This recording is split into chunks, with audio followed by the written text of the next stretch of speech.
Hey everybody, WIPP's reopening. Let's think about WIPP. In this article, at the bottom of it, they talk about two unrelated incidences. One was 10 days before the radiation event, where they had a truck fire, a salt truck fire that brings salt out of the salt mine when they dig it out. It's a small truck, and they evacuated the mine for 10 days. Now, why do you evacuate anywhere for 10 days after a truck fire? Had already been suspended a week and a half ago after a truck caught fire in the underground facility where radioactive waste is. You're talking about 55 football fields. That's how many of these caverns are down there. What you're talking about a salt truck tire catching fire. That's all it was.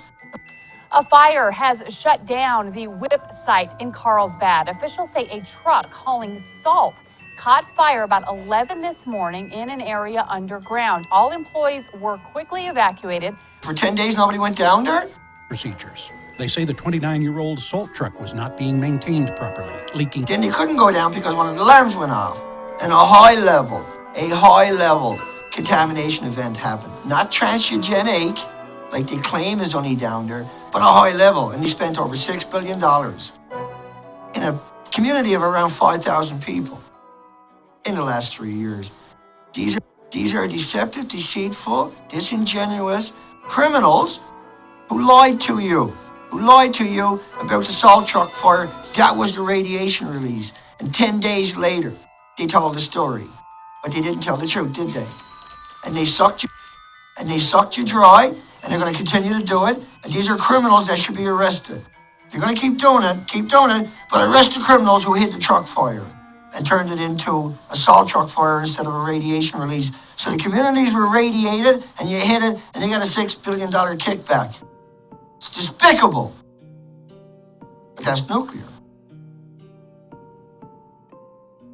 Are you still getting such waste that's not vented? And that could be a problem. Okay, so that's a great question. So let me answer it more generally. There are no containers at WIPP that are unvented. There is a requirement that all containers that come to WIPP have to be vented.